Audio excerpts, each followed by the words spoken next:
I'll loop back eventually. But this was a lot easier watch than I was expecting. But I'll Well, turn over to you as the host. don't blow the lead because here we go. Welcome to this episode of the Prestige-ish Media Podcast. Today we're going to be covering The Boys Season 5, Episodes 1 and 2. I'll be your host for this episode, Dan McNair, and with me is a true triple threat. Not only can't he tell his clit from his collarbone, he's also a starlighter in his heart where it counts. And we could listen to him all day, but we might just hear it's Craig Lake, ladies and gentlemen. Craig, how are you right now? When you say starlight at heart, are we just talking about our boobs? I hope. More on that to come, certainly. So, we've been through pretty much every episode of The Boys. We retro watched the first three episodes. We watched season four, or the first three seasons. We watched season four in real time, and we have covered both seasons of Gen V. I'd encourage anybody that's really exploring this show for the first time, you can search up those podcasts. We don't have the video form, but they are able to listen to on Spotify and I'm assuming Apple. So walking into this, Craig, neither of us really like season four. Correct. I'll give you a collage multi-part question. You can answer what you like. Coming off season four, covering Gen V, and going into season five, like just what's your take on where you are at in boys entertainment right now? And what are your expectations for this season?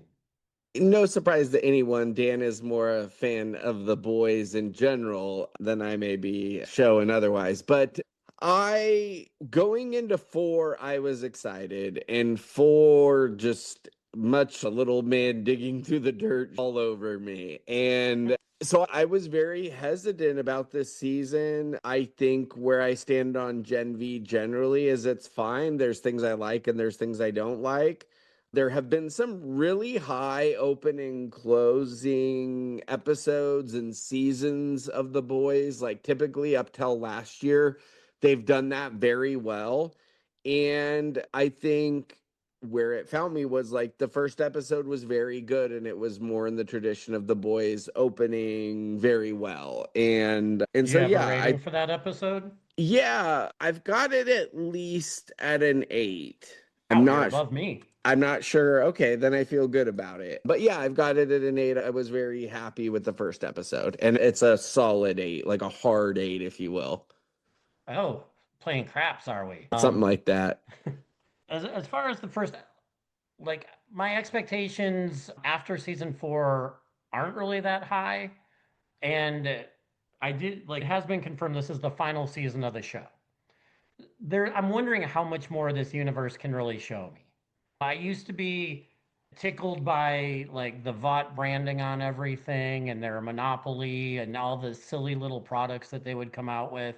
It seems like we've been there, done that. We've seen a lot out of these characters. I don't know what more there is to explore. So some of it's getting tired. You use the phrase, have they lost their fastball? And that's what I'm wondering about. But then on the flip side of that, like we just covered Stranger Things season 5, final season, and I think we picked the wrong show to do a Deadpool on. And I would say that this may be like how we look at final seasons. Like, I'm able to divorce myself from the repetitiveness and just say, this is the last season. Let's play our greatest hits and get to the finish line.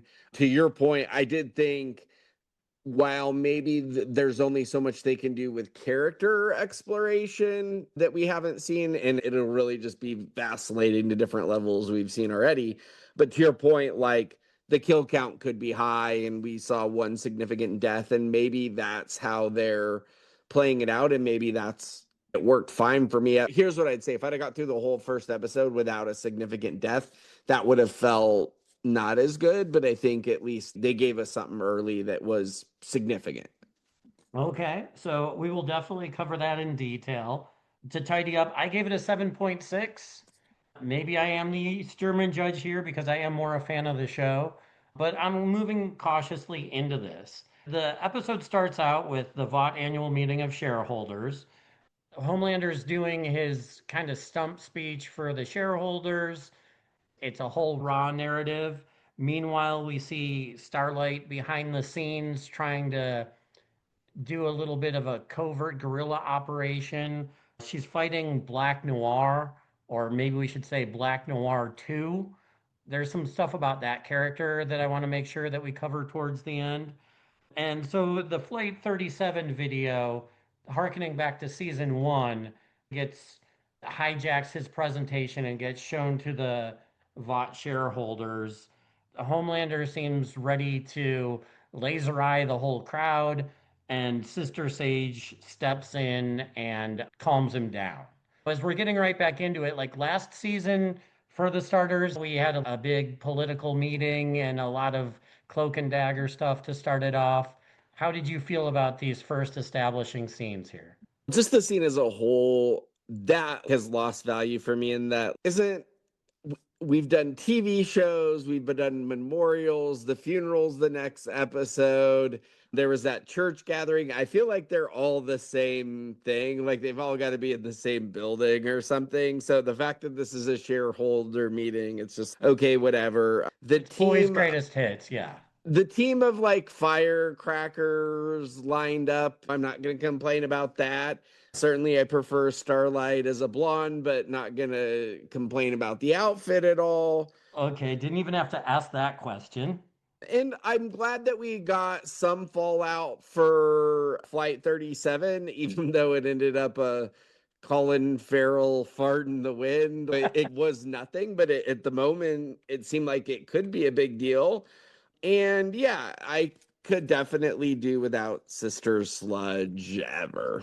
Like so many nicknames, and to new listeners, we do know the names of, we might call Firecracker Firecrotch or Sister Sage, Sister Sledge. We do actually know their names, so just pause over that 1 star rating. Most of Um, the time, continue. yeah, but yeah, there's probably some room for error there. With an episode one of a new season, it feels like you've got to check in with all the characters to see where they're at. Like a lot of this is just reminder theater. So a lot of these scenes are just, okay, here's Ashley. By the way, now she's the vice president and she has mind reading powers. And maybe not. But my question for you was on the Flight 37 thing, that had to have been a big letdown for you as well, I would think. I like the callback to season one because that's one of my favorite seasons. The way that it does ultimately get dismissed, I think might be more of the social commentary that this show is very dangerous sometimes in how it dances the line between real world theater and some sarcasm or some satire. But yeah, just counting everything out as a deep fake and AI and writing things off that way did seem a little bit weak, but you could also understand where maybe there's some people when they get some damning evidence these days where it just goes like a fart in the wind as well. Yeah, no, I think that's fair. And once again, to the social commentary, I think there's a way to do it without the drum that they beat into the ground that they beat it in, but just the concept of it, I don't mind. Okay, so we get to this internment camp and we see that Huey, Frenchie, and Mother's Milk are all being kept together. Any response to seeing these characters again? It seems like Huey's not so simpish anymore, but I know he's not one of your favorite characters. Probably none of these three are. Yeah, Huey's grown on me. Mother's Milk's probably gone the opposite direction. And Frenchie's vacillated into the middle, but become probably too repetitive. But Huey's the best of this bunch. I did think that the stupid sweaters were funny. And I don't know at what point I'm burying the lead, but all the toilet drinking was absolutely disgusting. I don't know if I even really understood. We need some action, some fighting. So Mother's Milk is almost like having a cockfight wager against another inmate, and he beats him up, and his reward is a mug of toilet water. Is that? I know that they make toilet wine, and so I assume when they're under the outhouse later and drinking, that's like their toilet moonshine of sorts. But to me, it just looked like he was tired and needed a drink of water. And so, yeah, I don't think they did a great job of clarifying the various Fanta soda machine beverages that were at their disposal in these toilets. But once again, I just want to redress absolutely disgusting. Okay, so given that's disgusting, I've got a question for you here. Yeah. You've often said on the podcast that you will live in a less than ideal situation if people just let you have your dogs. You could go away for a month to an old folks' home or a prison or something like that. So I have four scenarios that I would like you to rank in appeal. You can have your dogs and you're there a month. And Okay. I don't get raped, also is key in all of this, but continue. Maybe the threat of it's there. Okay. So, scenario number one is a VOT internment camp. You have your dogs, but you are sharing a bunk with Cindy. I think Cindy is the name of the oversized 11 in the guard tower using her mind popping power. Okay, The gotcha. Amazon in menu like character stuff really let me down through these first two episodes. So we'll call her Cindy. Cindy Lou Who's 11 at home. Go ahead. Okay. So you get your dogs, you're there for a month. Number two is you're at Juniper Hill Asylum in Derry, the mental hospital, and you've got Pennywise in the next room, but you get your dogs. Okay. So that's option number two. Option number three is you're on a cruise ship sharing a room with the cast of us members, Abby, Ellie, and Dina, and your dogs, and every other room on the cruise ship is taken by zombies. Oh, And okay. and every day you get tit slapped and a hug from all three of them. Who's Abby again? She's the girl that Ellie went to kill, I believe. Oh, okay. Whoever she, yeah. So she doesn't really have tits, I would argue, or there's only one group of tits in that bunch, but I accept the premise. Go ahead. Okay. And then your fourth scenario is you have to spend a month in a Subaru dealership, except it's Pride Month. And you also get tit slapped and hugged every day. Whew. Real Sophie's choice you've laid out here, Dan. I think my answer is I would rather Mima from Oh, Fallout. jeez. I think I got to take the cruise with Dina as one. I think It's got the that's most upside. That's yeah. where you're going to get your 15 inches of sheer dynamite. Yeah. I think I would pick the Subaru dealership too, but it's gonna Interesting. be Considering all the reels you send. a long and short month. I think the can just the threat of Pennywise is enough to make me make the Vought internment camp 3. But I do feel the conditions are pretty. Conditions at Juniper Hill may be a wash, but the threat of Pennywise is probably too much for me to handle. Where do you shake out in that whole thing? I would probably go along similar lines. I don't know that I want to share a bunk with Cindy. Yeah, To be Subaru clear, I've dealerships, shared a bunk with Bob Wheeler before, so same thing. at church camp. So if I could manage that, I Cruise take. ship thing, all the other zombies on a cruise ship for a month, don't really know how I'm getting out of that. So it is Yeah, I mean, limited. it depends what the weapons are, or like I'm just assuming these three have navigated them before, so I'm hoping for the best. Okay, that sounds good. Thank you for embracing the premise there.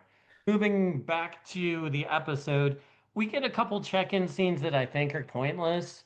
Butcher in the UK with his dad. Pointless adjacent. Did he kill his dad? Question mark. And was he trying to get the dog back? Was that the secondary point of that, or where did the dog come from?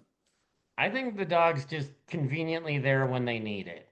Like Okay, he's but he killed his dad? Question. I wasn't taking up killing dad vibes.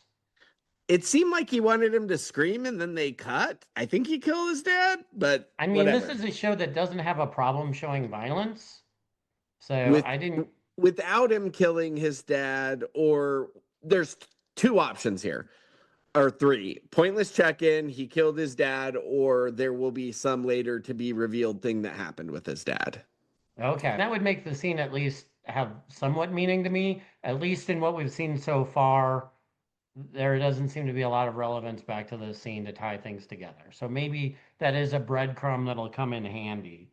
Then we get Firecrotch and Homelander. Not a lot here other than they are doing a good job of weaving together the Gen V tie-ins to the boys in between the season. There's like a Godolkin reference here or there.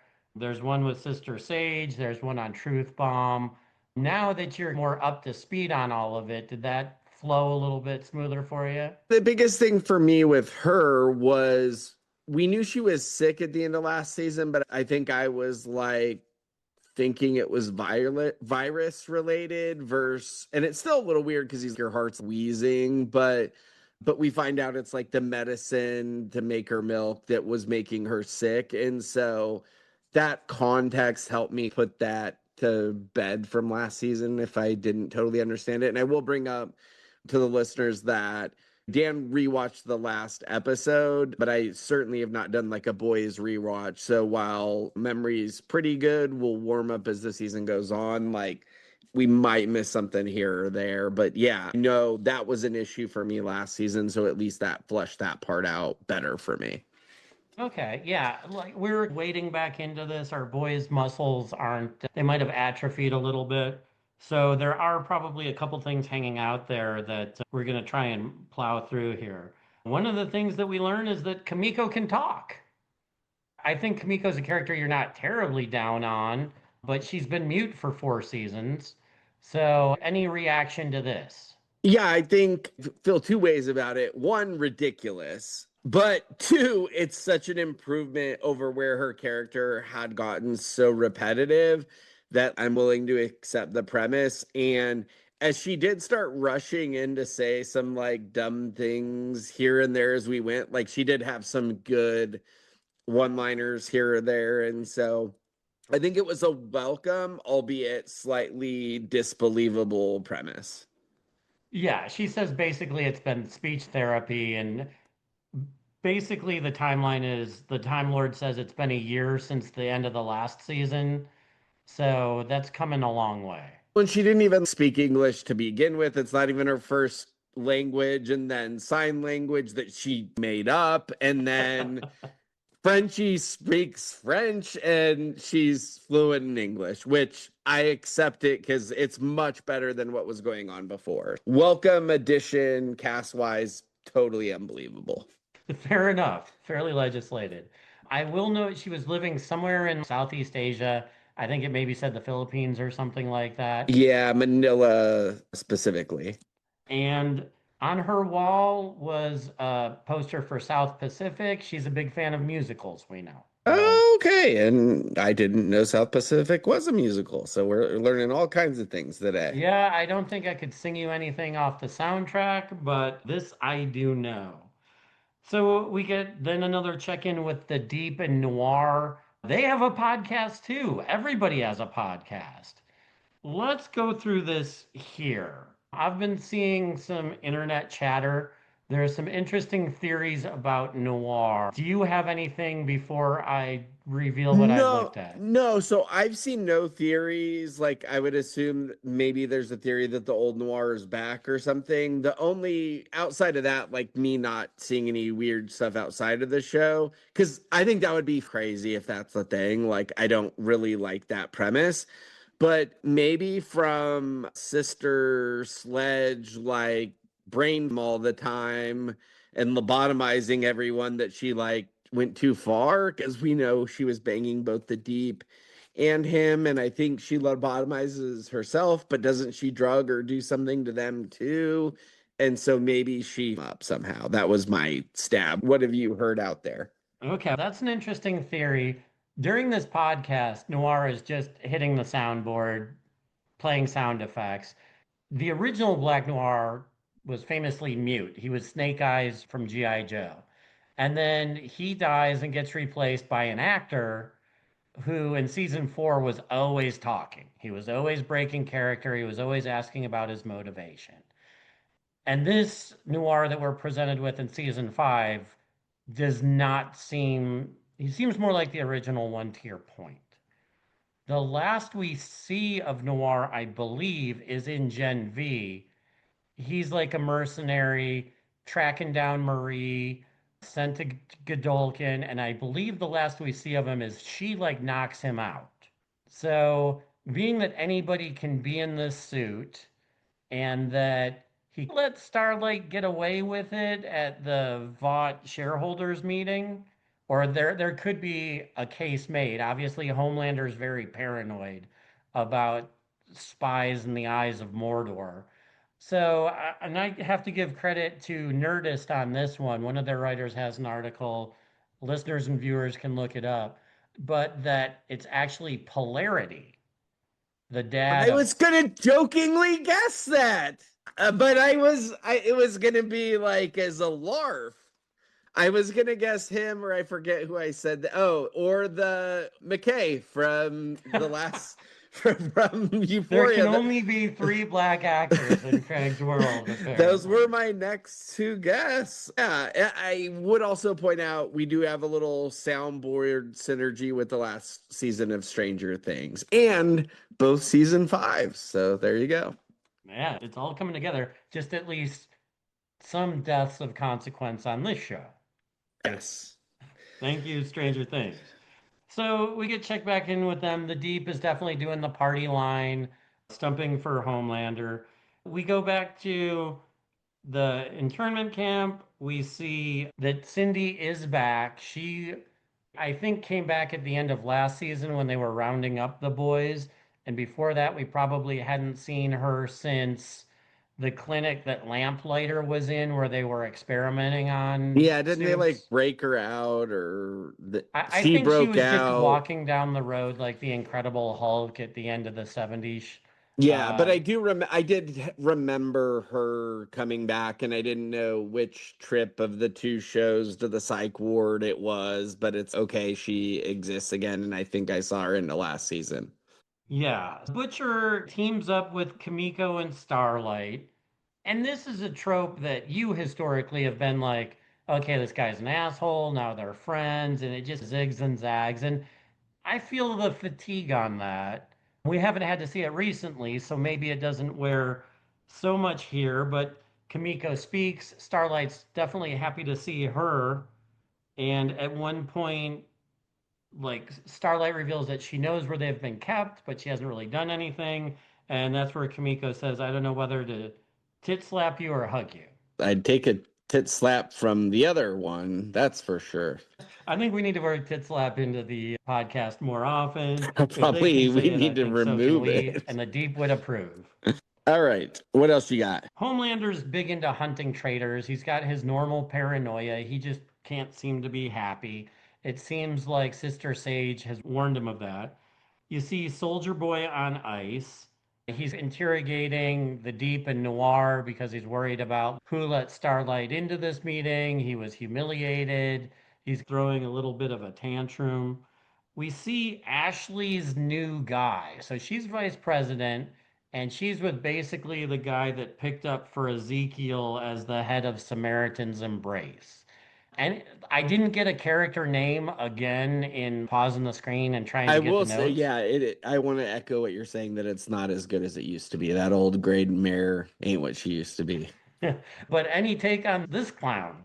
He doesn't do a lot for me, but I don't have a super negative opinion on him. It just is what it is. It seems tropey for Yeah, this like show. it's Black Samar it's Black Ezekiel Yeah. is the deal that he's doing. So they need to find a way to break into this internment camp. So again, this is it feels like boys banging the drum of something that they might have done better in season 2 or season 3. We go inside the writer's room, a place you love to be on this show, and we meet the Worm.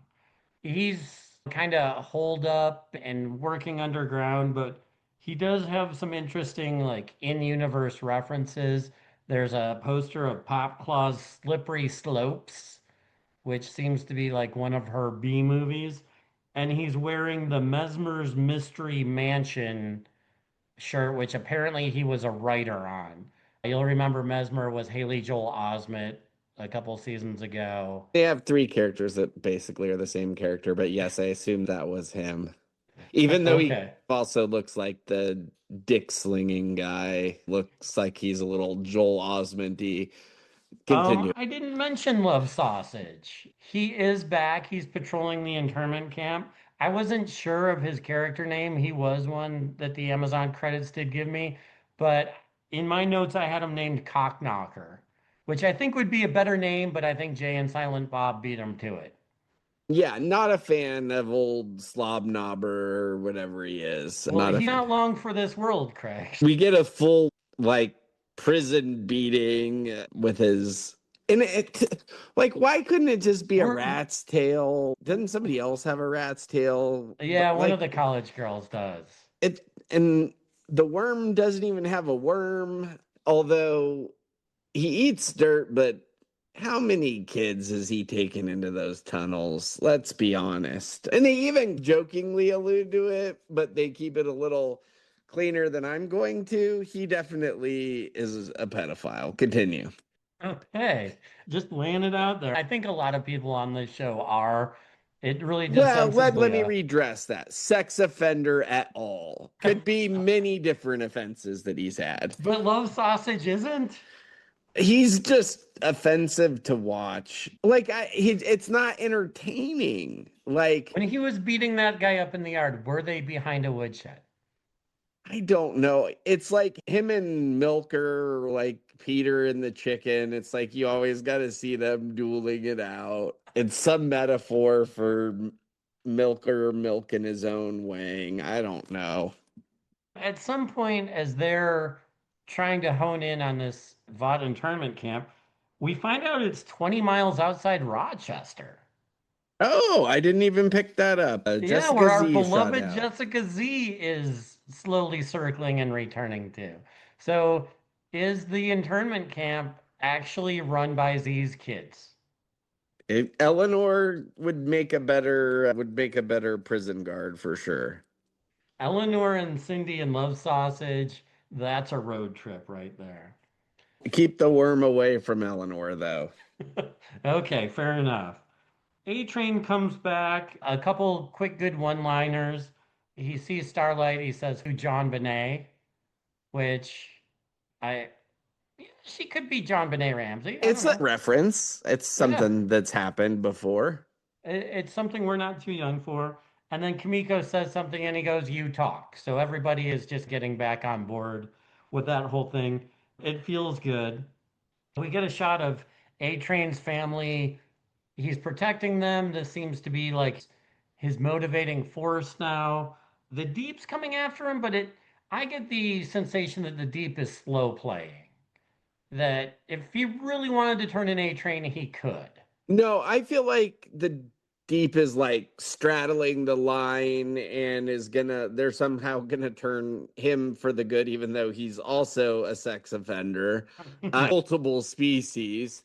But yeah, I feel like they're gonna try to turn him around to the good. You did not mention the prison paraphernalia being hidden in the deeper book. I'll just throw out that out there. Not a real big Oh, I thing, don't but know that just I even caught that. yeah, the book was deeper. I'm assuming it's his like memoir or some. But anyway, Okay, no, that's a good call right there. So then basically we get to the Great Escape, the boys' version. which Moldick one is Dick? definitely loves sausage. Little is it Tom, Dick, and Harry? Yeah, Little Tom, Dick, and Harry, we get the Great same Escape, but kind also of Stranger Things thing. season 5 coming back around. Homelander gets turned on by Mother's Milk nickname. He gives a little lip service. He licks his lips. And I did not forget Homelander and the jugs and the milk and 2% whole. But I thought it was interesting that reference had never played out in 4 seasons. I feel like that had to have been like someone complaining on Reddit that it had never been referenced and they'd say the line barred at us. That's got to be it. Little did we know that Mother's Milk is a rabbi because he performs the bris of all brisses as all this fighting and merriment is going on. We get to see him stab Love Sausage in the peeper, and then he chokes him with it. You were talking about Peter and the chicken. This would be choking the chicken. Nice. We Yeah, get I'm glad, as blessed as I am down there, that nobody's tried to choke me with my own peeper before. Thank God. interesting narrative we're putting forth. We get our standard Huey blood splatter shot. He's got this friend he's trying to protect, maybe Ivy. The whole plan is really to get Frenchie out over everybody because he seems to be integral to the whole we gotta make the virus scheme at this point. So Starlight flies him out after A Train abandons them. And I think Huey is a little bit jilted that she didn't take him. Just through reading the expressions, it doesn't necessarily come straight across. So then she comes back. Ivy, I think, is the girl he was trying to protect, gets lasered through the face by Homelander. And then A Train shows up and gets his big moment. A Train seems to almost lure Homelander away so everybody can escape. And this reminded me of the whole historic Flash versus Superman in a race type story. As A Train's running away, they even referenced it in Lost. But whereas A Train that we saw early on, it seems like there has been some character development. I know you haven't liked this character for a long time because of all the mustache twirling and heel turns that he went through. But ultimately, he lands in this place where he's trying to escape Homelander, but he sees a pedestrian in the street. And whereas he ran straight through Huey's girlfriend, he dodges and avoids her, and it winds up spinning him into the forest, where ultimately Homelander catches up and ends him by snapping his neck. But it seems like A Train has made his peace with it and somehow gets a last laugh. Any takes on how all of that played out or the end of the episode?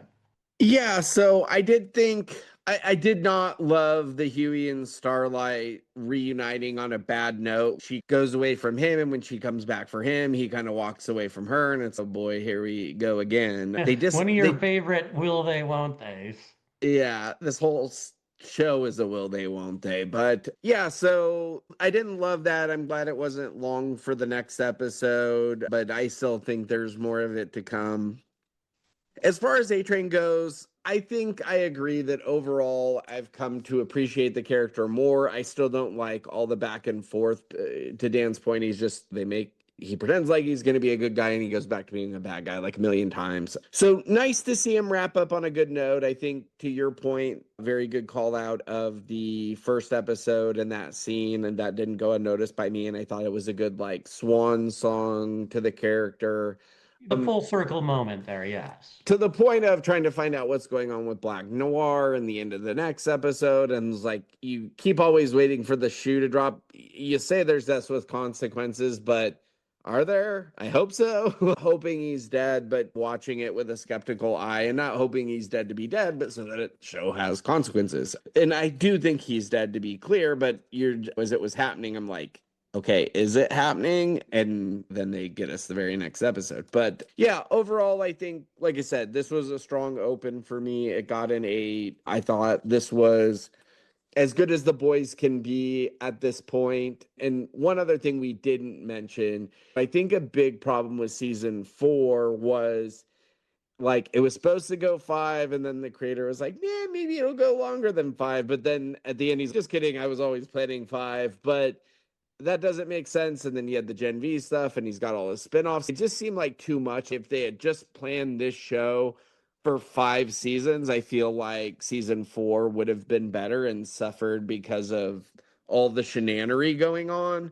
This was a good regaining its footing with this first episode. What about you? It did feel tighter. It did feel less meandering. I will give you points on that. But I think after season 4, like it's still got to prove some things to me. You may have talked me up to a 7.7, but all in the same. It's just good to be back in this universe and maybe even closing a chapter. So moving on from there, we get to episode 5.2, the second episode of season 5, which is called Teenage Kicks. And my only note for you, Craig, is fix your tits, they're lopsided. So, Teenage Kicks, did you get the reference there? Not exactly. So this is like the Teen Titans group that A Train, I believe, was a part Okay, of that was before when he they were joined the Seven. kids, and then somebody diddled Starlight, one of the other campers. He had a fake boyfriend or something. Possibly with that. I don't know that Starlight was ever in Teenage Kicks, But I but know what they you're were, talking about. it Yeah, was yeah. basically a junior version of the Seven. They seem to still exist. They've got some members that were around when A Train was there. I think maybe even Sister Sage might have been part of it. They show a wall at one point with all the Yeah. members. Now, Um, I'm assuming these are all 18-year-old teenage kicks. Who's the hot one? okay, so I don't know if I have her name down. But the one in Um, pink or whatever. But she's new, correct? she is new. We first get a look at her when they start talking about the AI reels I and saw they that. use the audio. Yeah, I caught that very immediately. She stood out to you. She did immediately. So whoever she is, and And I again so she in wasn't pausing it, I couldn't get somebody a she wasn't somebody we got before, and then the dude is new as well. yeah. Okay. And it seems like Understood. they're more influencers than superheroes, but they use this platform to just try and sell things like smart water Yeah. or So I've got this episode as a 7. I could be talked as high as a 7 too. 7.5 feels way too high. I'm just gonna settle on a 7. Where do you stand on it? I gave it a 7.3. It was a step back from the previous one. There's stuff that happens.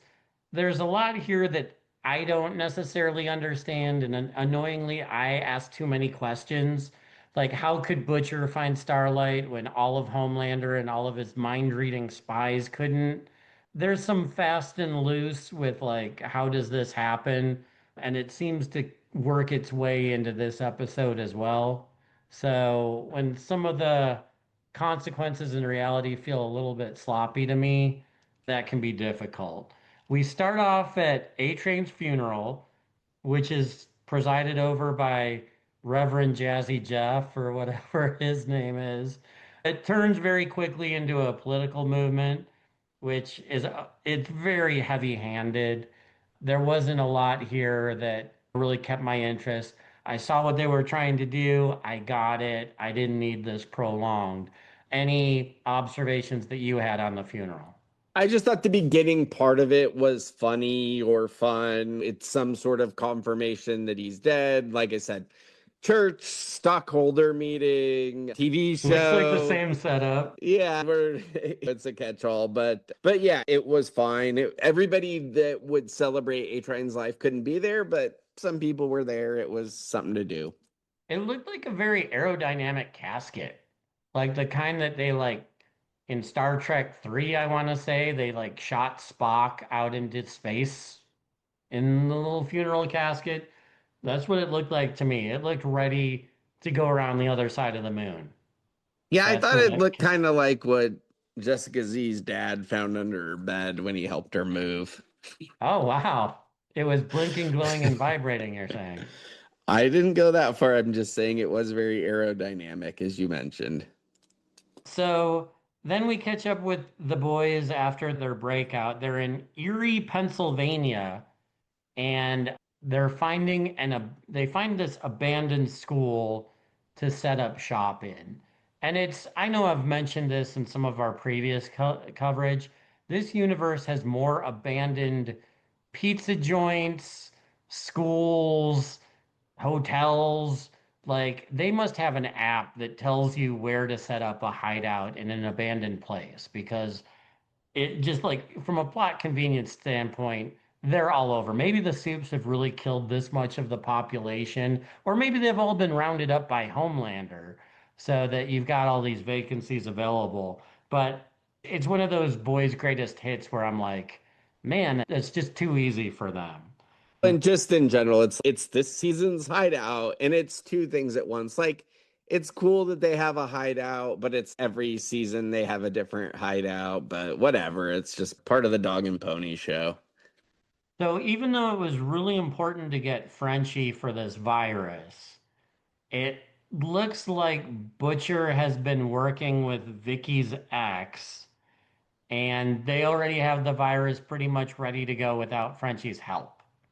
Am I alone in being confused by this? I could see how that would be confusing, and I just, through the lens of the boys, will process it as they're going to need to make a tweak, or it's almost a perfect thing, but this happens, and so they need him to do something else, and then he screws it up and has to fix it a second time at the last minute. We've got two more iterations to go. One where Frenchie helps, but ultimately it up, and then ultimately he has to resolve his. I'm assuming that's where it's all going, but it gives us a good base coat to work with while Frenchie paints the house. We get some motivation here, but I, it seems like a needle to thread that my mind has trouble with, and that you want to make this virus to kill Homelander.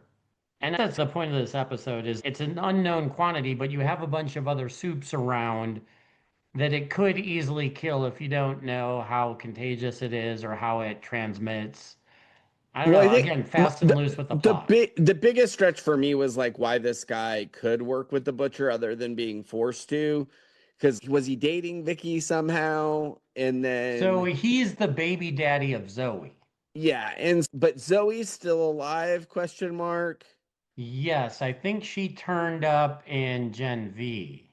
Okay, so she's still alive. So he only killed the mom and then cut off his leg, but saved him so that he could help him. I thought there would be more like ill will where it just seemed like he was just kind of limping along to get along.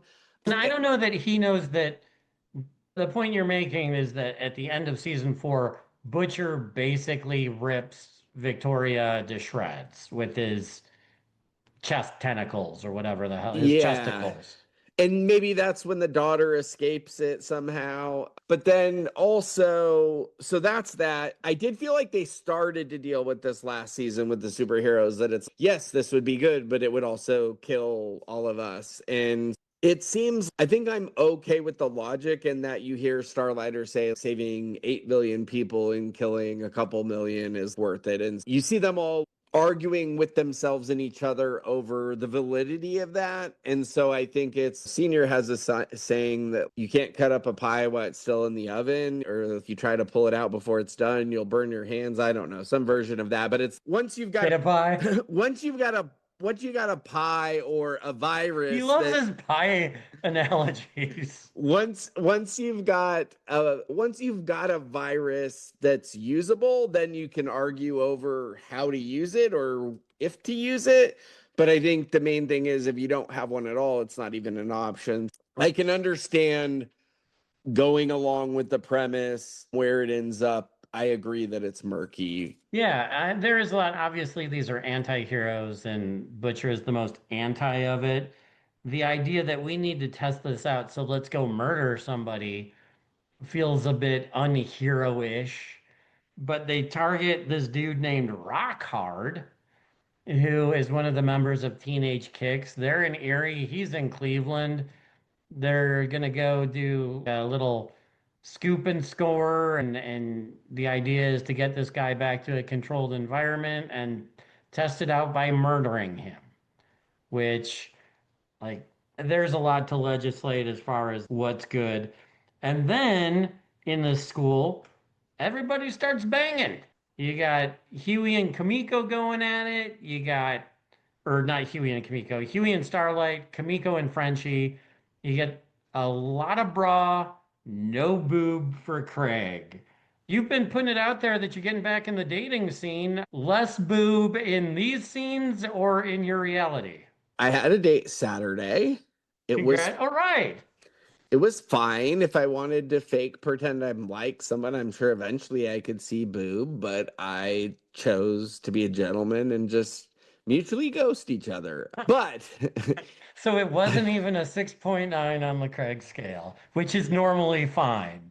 it was fine, but I'm just not going to waste somebody else's time because I'm a respectable guy. I think that Huey and Starlight was good just because at least I got to see Bra one, but two, yeah, I'd much rather see them get along than be fighting at this point. And I feel like that about the whole crew.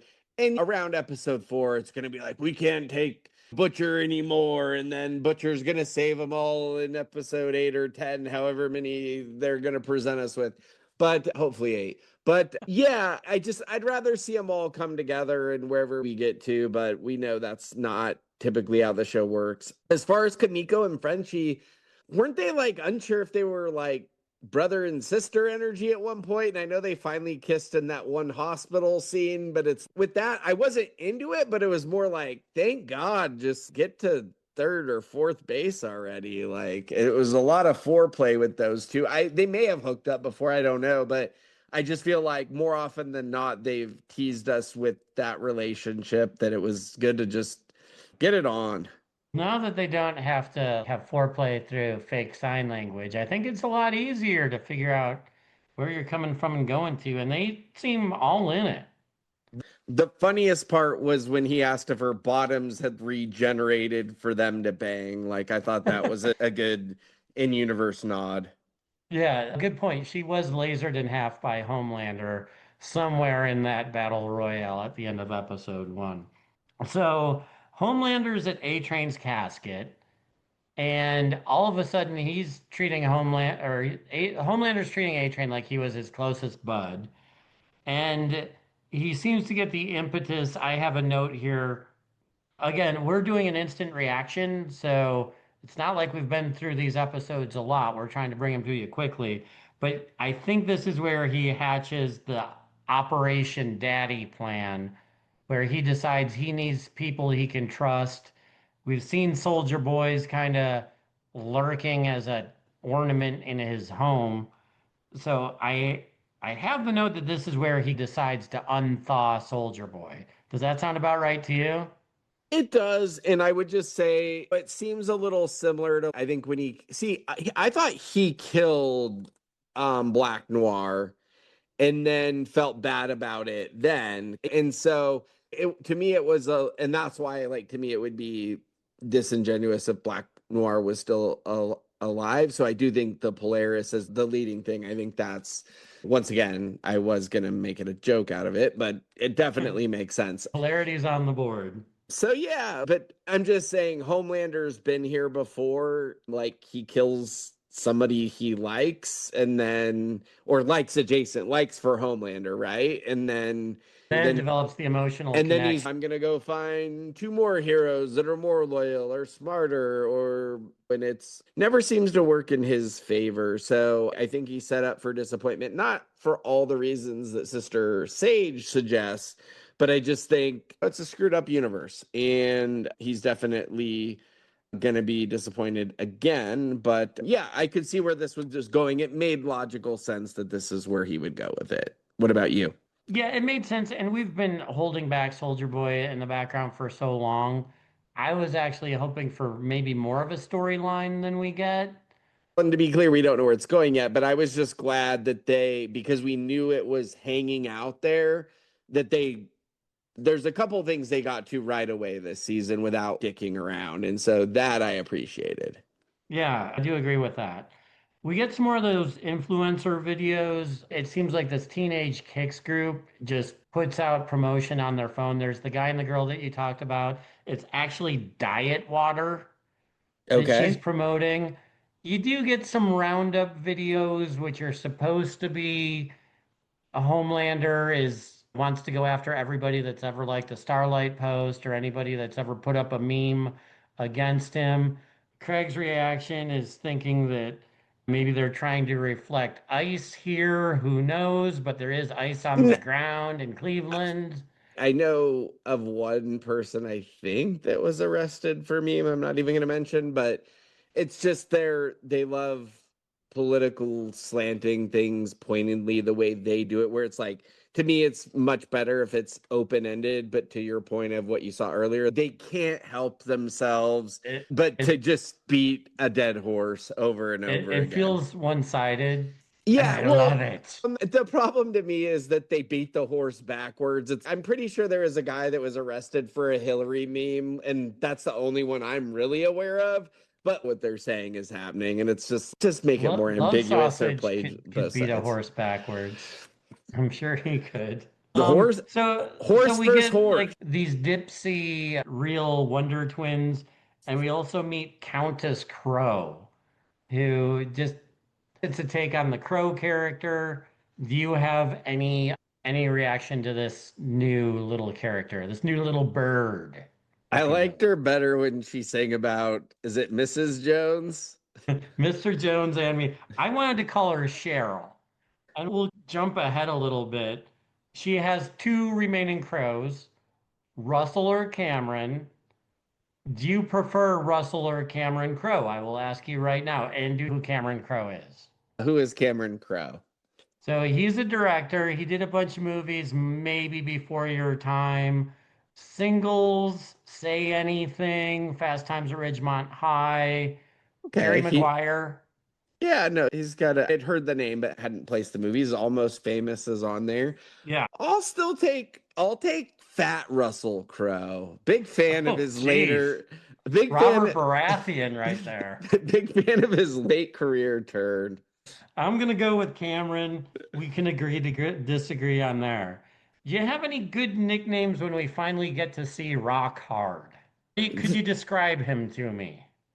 I would say if the Kool-Aid Man and Lord Licorice and the Thing had a baby, it would This be is what Rock I was Hard. looking for. That's it right there. What do you got on your side? Very the Thing influenced, but I have him as Jabba the Thing. Okay, that's good too. Played. Somewhere in there between Jabba the Thing and Pizza the Hut. And then my How You've Grown Rock Hard. Apparently, he's just sitting at home working it, and every time he does, he shoots off a little lava and he's Oh, more permanently imprisoned. But their whole plan was to like transport him, but there's no way that's gonna work. So they're trying to figure out a plan B to still use him. And they're walking around this teenage kicks place. Eminem seems to be morally having the biggest struggles of the group with this plan. He pours one out for A Train as he's like drinking wine and they're trying to figure out the plan because is this Mother's Milk when you say Eminem? yeah, he's Um, walking past their like Hall of Justice pictures of well, they had to pay off the fake thing they did with them last season because remember they were like interacting last season, and I don't think we ever really get a payoff for it. even in season one, Eminem was trying to recruit A Train when they did the fastest man in the world trip around the track.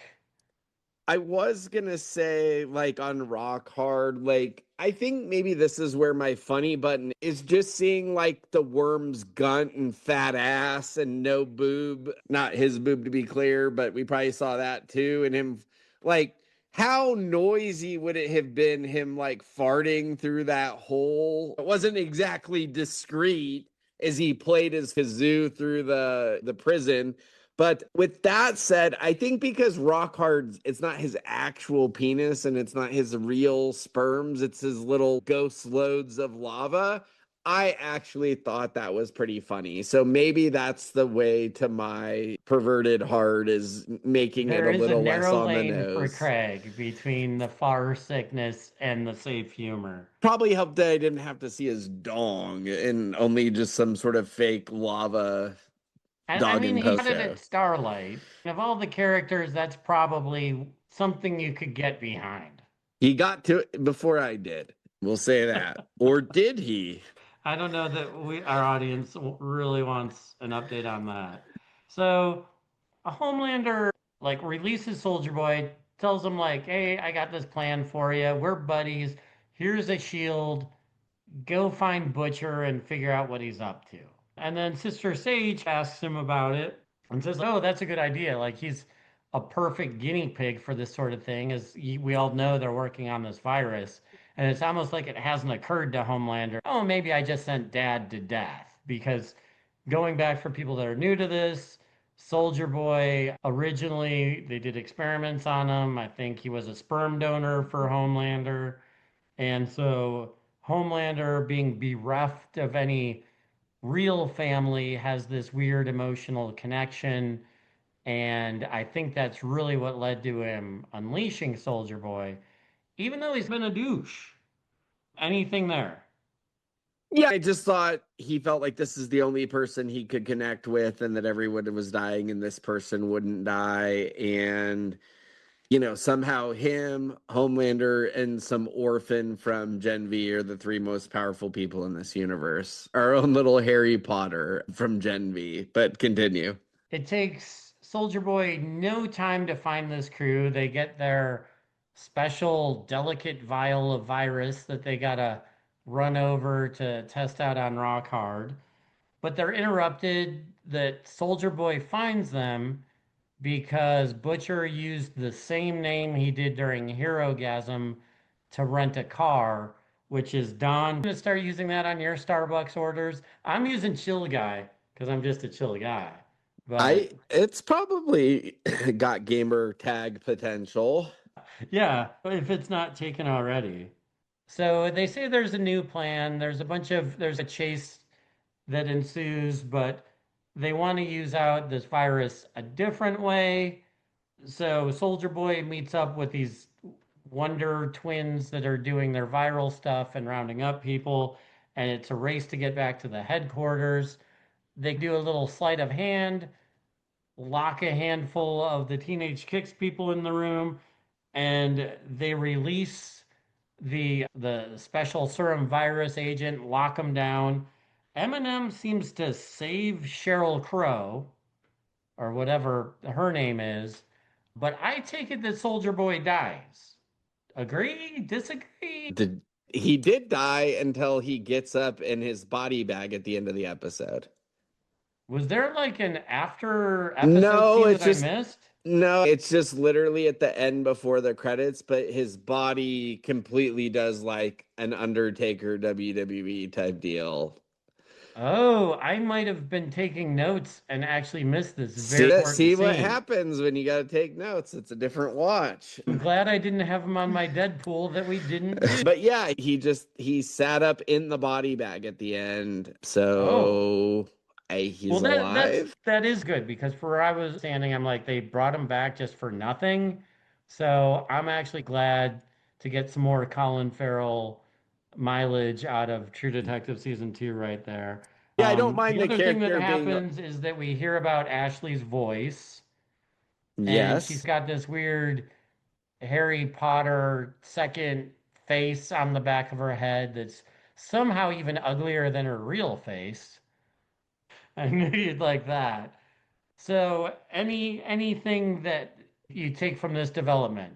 Didn't we see her like Melrose Place? Was it Amber? Who was the lady that pulled her wig off?